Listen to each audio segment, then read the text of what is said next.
رب اشرح لي صدري ويسر لي أمري واحلل عقدة من لساني يفقه قولي واجعل اعوذ باللہ من الشیطان الرجیم بسم اللہ الرحمن الرحیم۔ تمام تعریفیں اس پروردگار عالم کے لیے ہے جو عالمین کا پالنے والا ہے۔ درود و سلام ہو محمد وآل محمد علیہ السلام پر۔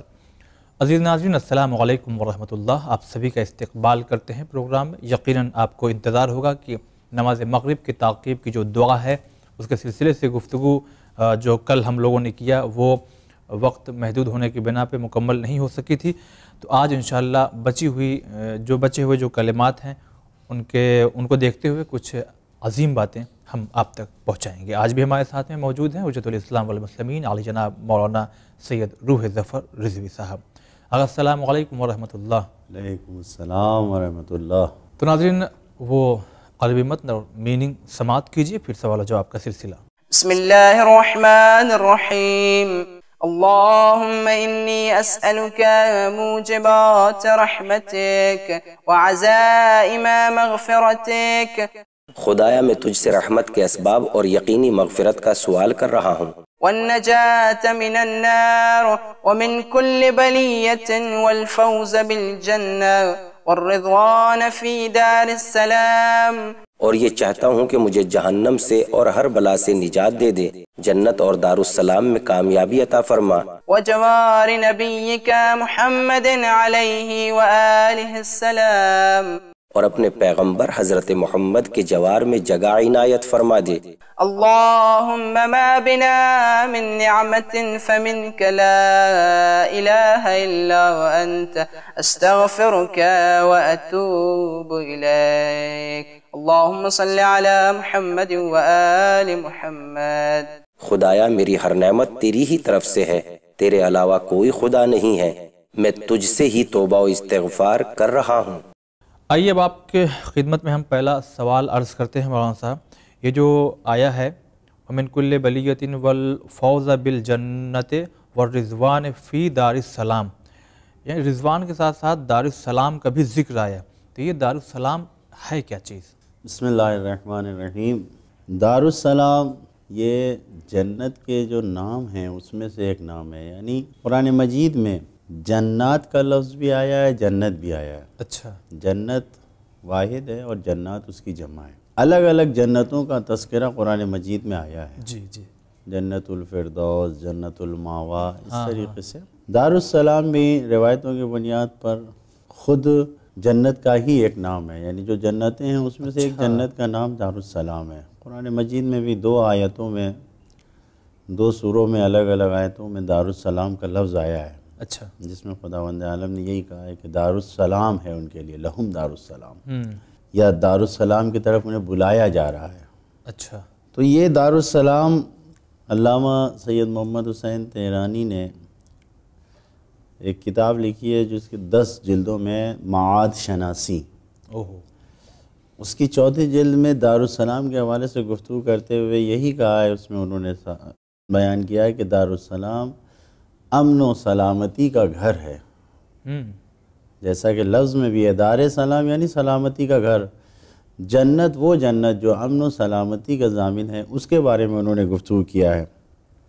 چنانچہ یہی گفتگو دار السلام جو کہ جنت کا نام ہے، جہاں ایسا گھر ہے جہاں پر امن و امان ہے، جس گھر میں نہ جنگ ہے، نہ خونریزی ہے، نہ ہی نزاع ہے، اور نہ ہی کسی قسم کا جھگڑا و فساد ہے، نہ ہی کسی قسم کی سختیاں ہیں، خشونت ہے، نہ ہی کوئی ایسی طاقت ہے جو کسی کو مارنے والی، نہ ہی کوئی ایسی طاقت ہے کہ جس سے انسان رقابت کا مظاہرہ کر سکے، کوئی ایسی گفتگو نہیں ہے، نہ ہی وہاں پر ایک دوسرے کے مفادات کا تصادم ہے، کچھ بھی نہیں ہے، نہ جھوٹ ہے، نہ افتراء ہے، نہ تہمت ہے، نہ حسد ہے، نہ کینہ ہے، نہ حسرت ہے، نہ اندوہ ہے، کسی قسم کی کوئی حسرت وہاں پہ نہیں ہے۔ اچھا، ایسا گھر ہے کہ جو ہر لحاظ سے راحت و آرام کا گھر ہے، آرام کی جگہ ہے، اور خدا اس طرف بلا، وہاں پر بلایا جا رہا ہے اسی دار السلام کے لیے کہ یعنی ایسے گھر کے لیے خدا سے رضا طلب کی جا رہی ہے کہ خدا وہاں کی رضوان، وہاں کی مرضی، یعنی ہمیں خدا دے دے،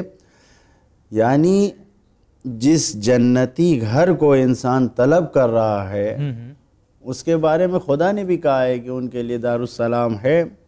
سورہ انعام کی 127 نمبر آیت میں یہ ارشاد ہوتا ہے کہ اللہ تعالیٰ نے اعلان کیا کہ یہ گھر کس کو ملے گا۔ اچھا، ہم یہاں پہ طلب کر رہے ہیں، خدا اعلان کر رہا ہے کہ یہ گھر کس کو ملے گا؟ کس کو ملے گا۔ اچھا، لہذا چنانچہ ارشاد ہوتا ہے خداوند عالم کا کہ یہ نیک کام کرنے والوں کے لیے گھر ہے، نیک کام جو کام کر رہے ہیں۔ لہم دارالسلام عند ربہم، ان کے لیے ہے یہ دارالسلام ان کے پروردگار کے نزدیک، ان لوگوں کے لیے ہے۔ کیوں ملے گا؟ کہ جو انہوں نے انجام دیا، بما کانوا یعملون، جو کچھ انجام دیتے تھے۔ یقیناً برا کام کرنے والوں کے لیے امن و سلامتی کا گھر نہیں ہے خدا کے نزدیک، نیک کام کرنے والوں کے مگر لیے، کام کرنے والے، جی جو ارادہ بنانے والے لوگ نہیں، نیک کام کرنے والوں کے لیے، یہ سب ان نیک اعمال کے بدلے میں اسی کی وجہ سے جو انجام دیتے تھے ان کو یہ گھر مل رہا ہے۔ اور اللہ نے خود کو ایسے لوگوں کا ولی قرار دیا ہے، خدا نے ولی قرار دیا جس کا ٹھکانہ ایسی جنت ہو جس کا سرپرست اللہ ہو، یعنی جس میں خود انسان کو اب اس سے بڑھ کے سکون اور آرام کی جگہ کون سی ملے؟ اللہ جس کا اب اس سے بڑھ کے افتخار و فخر کا کون سی چیز سبب بن سکتی ہے، جہاں پر خداوند عالم خود انسان کے امور کی کفالت کر رہا ہے، اس کی ذمہ داری لے رہا ہے، سرپرست بن رہا ہے، اور سب کچھ حافظ و سرپرست ہونے کے بعد سب کچھ دے رہا ہے۔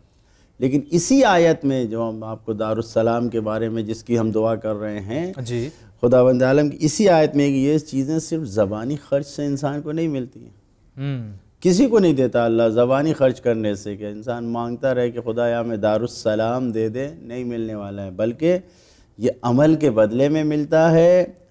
جی ہاں، عمل کے بدلے میں اگر انسان عمل کرے گا تو یہ دارالسلام ہے، اور نہ یہ کہ اس کو ملے گا بلکہ واللہ ید، یعنی اس کو بلایا جاتا ہے دارالسلام کی طرف۔ سبحان اللہ۔ یہاں پر انسان جو اس دعا میں خدا سے طلب کر رہا ہے دارالسلام کو، یہ وہی دارالسلام ہے جو جنت امن و امان کا گھر ہے۔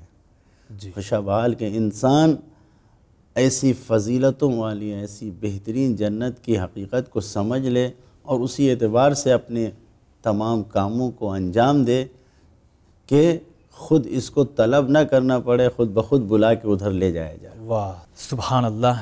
یقیناً ناظرین، ہمیں اس دنیا میں ایسے اعمال انجام دینا چاہیے، اور اس آیہ کریمہ میں بھی جو دعا کی گئی ہے اور جس آیہ کریمہ کا ریفرنس آقا نے دیا، عمل کرنا پڑے گا۔ صرف دل و دماغ میں کسی چیز کو بسا لینا یا عقیدہ مضبوط کر لینا، عقیدے کے ساتھ ساتھ عمل کرنا ہوگا، وہ بھی نیک اعمال انجام دیا جائے گا تو دارالسلام کی طرف خود بلایا جائے گا جو کہ ایک جنت ہے۔ اگلا سوال ہم پیش کرنا چاہتے ہیں، جو اگلا جملہ ہے، وجوار نبی کا محمد علیہ وآلہ السلام، جوار نبی کے جوار میں جانے کی، یعنی اس میں دعا کی جا رہی ہے، تو نبی محمد صلی اللہ علیہ وآلہ وسلم یہ اللہ کے جوار میں جانے کے لیے ہمیں کیا کیا کرنا پڑے گا؟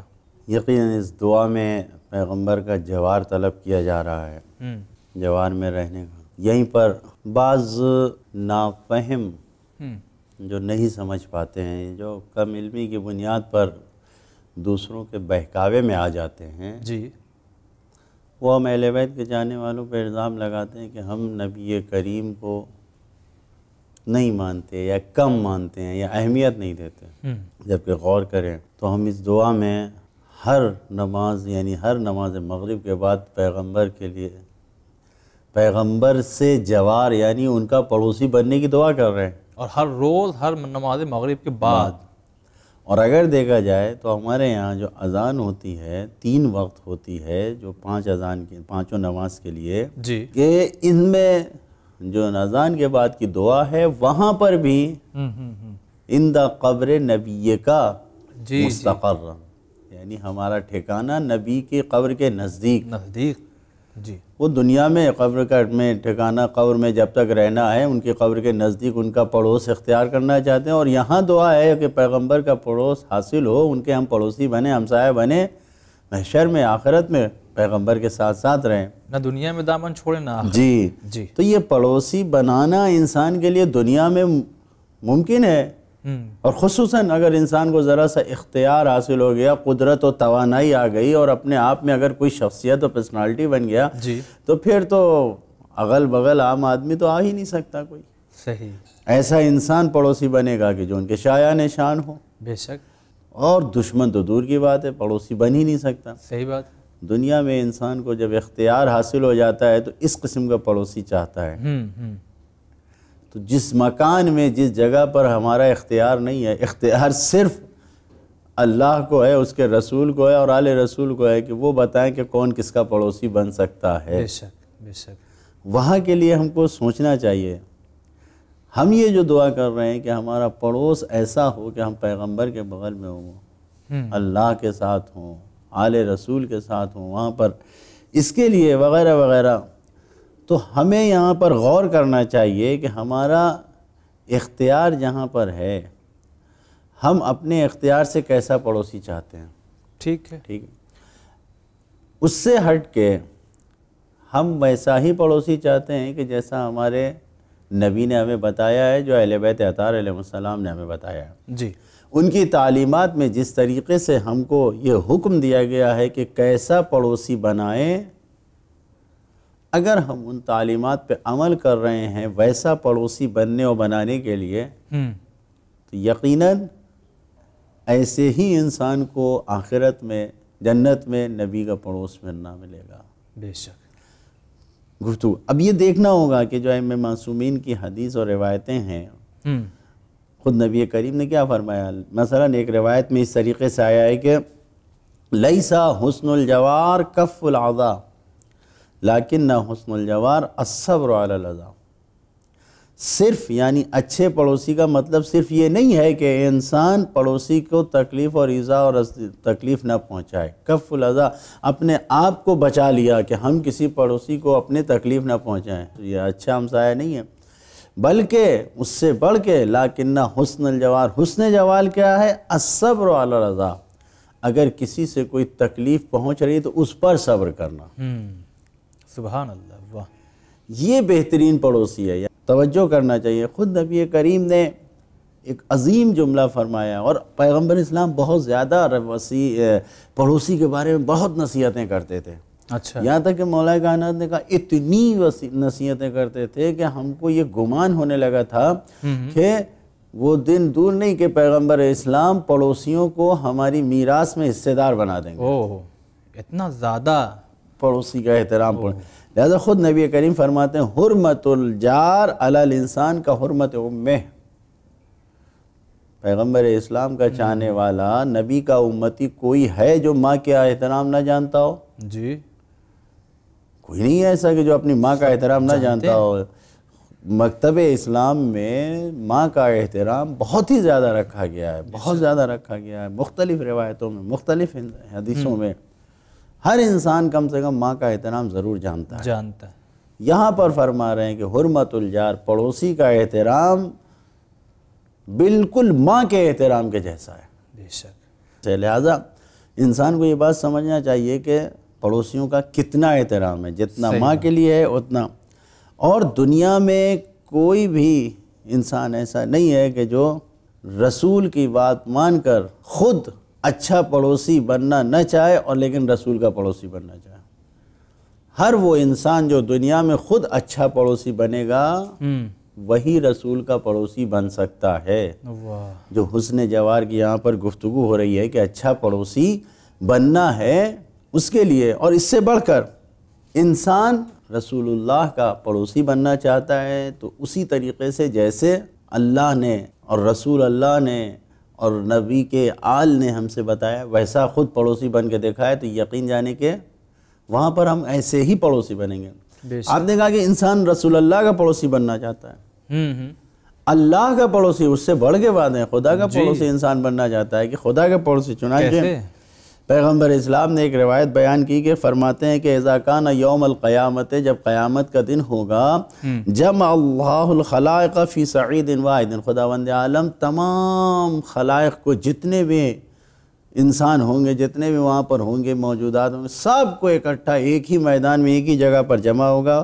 وَنَادَ مُنَادٍ مِّنْ عِنْدِ اللَّهِ، اللہ کی جانب سے آواز دینے والا یہ آواز دے گا روایت تفصیلی ہے لیکن میں اپنے موضوع کی جو بات ہے وہ آپ کے سامنے پیش کرنا چاہتا ہوں کہ یسمع آخرہم کما یسمع اولہم، ایسی آواز آئے گی، ایسے آواز دے گا وہ کہ جو پہلا بالکل نزدیک اس کے سن رہا ہے ویسے ہی آخری آدمی بھی سنے گا۔ اچھا ٹھیک۔ پھر اس کے بعد یہ آواز دینے والا جو آواز دے گا تو آواز دے گا فیقول این جیران اللہ، اللہ عز و جل کے پڑوسی کہاں ہیں؟